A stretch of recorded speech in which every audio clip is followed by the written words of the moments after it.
going round in circles, got you stuck up in my head, yeah. Memories follow me left and right. I can feel over here, I can feel over here. You take up every corner of my mind. Hello guys, okay, let us introduce ourselves. My name is Aulia Meilani. My name is Halimatul Sadia. My name Anggi Minalestorus, but you can call me Elo. My name is Rivaldi Aditya. Memperkenalkan diri, nama saya Krisna Mareta Yuda. Di video sebelumnya kita sudah mempelajari apa itu present perfect tense. Di video kali ini kita akan mempelajari apa itu present perfect continuous tense. So, we would like to explain about present perfect continuous tense. Pastinya beberapa dari kita masih bingung, apa sih perbedaan antara present perfect tense dan present perfect continuous tense? Tentu berbeda. Seperti biasa, terlebih dahulu kita harus mengetahui fungsi dari tenses tersebut. Fungsi dari present perfect continuous tense sendiri yaitu untuk menyatakan kegiatan yang sudah terjadi namun masih berlangsung dan berdurasi. Seperti menyatakan kegiatan yang sudah terjadi di masa lalu, tapi sedang berlangsung di masa lalu tersebut. Perbedaannya dapat dilihat dari penggunaan tenses ini.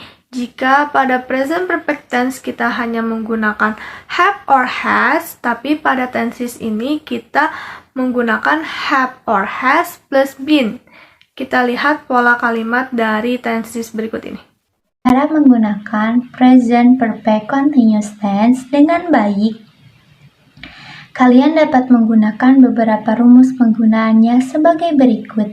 Untuk kalimat positif, kalian tambahkan subjek plus have atau has been plus verb ing. Untuk kalimat negatifnya, kalian tambahkan subjek plus have atau has not been plus verb ing. Untuk kalimat interrogatif, tambahkan have atau has plus subjek plus been plus verb ing. Jadi, berbeda dengan future perfect tense yang hanya mengandalkan auxiliary have untuk semua subjek, present perfect continuous tense justru dibentuk dengan auxiliary verb have atau has.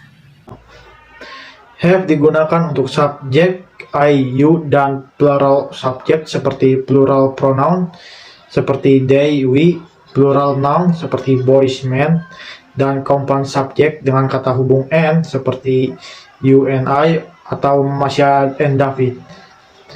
Has digunakan untuk singular subjek seperti third person singular pronoun seperti he, she, it, dan singular noun seperti Tony dan Cersei.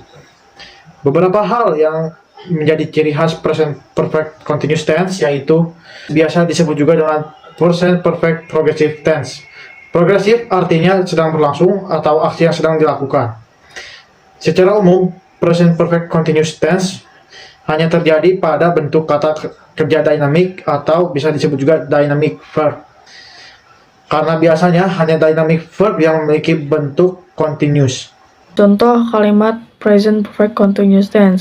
Saya akan menjelaskan bagian yang positif. Yang pertama, Luna has been reading the novel, yang artinya Luna telah membaca novel. Yang kedua, Rara has been making cookies, yang artinya Rara sudah dan sedang membuat cookies. Yang ketiga, my brother has been driving, yang artinya kakakku telah menyetir. Yang keempat, I have been learning Japanese for 1 year, yang artinya saya telah belajar bahasa Jepang selama 1 tahun. Lalu ada contoh kalimat present perfect continuous tense bagian negatif.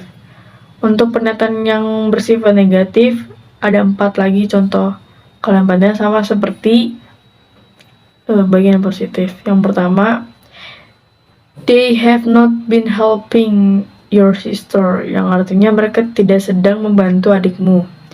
Yang kedua, Julia has not been making cookies, yang artinya Julia tidak sedang membuat cookies. Yang ketiga, Tika has not been reading the book for 2 hours, yang artinya Tika belum membaca buku itu selama 2 jam. Dan yang terakhir, we have not been waiting here all day, yang artinya kita belum menunggu di sini seharian. Di sini saya akan menjelaskan contoh kalimat present perfect continuous tense interrogative. Contoh dari kalimatnya yaitu ada 4. Yang pertama, has Tiara been eating? Yang artinya apakah Tiara sudah makan? Yang kedua ada has your sister been dripping? Yang artinya apakah kakak kamu sudah menyetir? Yang ketiga ada have they been watching the tournament? Yang artinya adalah apakah mereka sudah menonton pertandingan? Yang keempat ada has been reading the paper? Yang artinya apakah apakah dia telah membaca selembaran kertas atau ya kertas kayak gitu sih. Sepertinya cukup dari penjelasan tentang present continuous tense dari kelompok saya. Sekian dan terima kasih. Bye.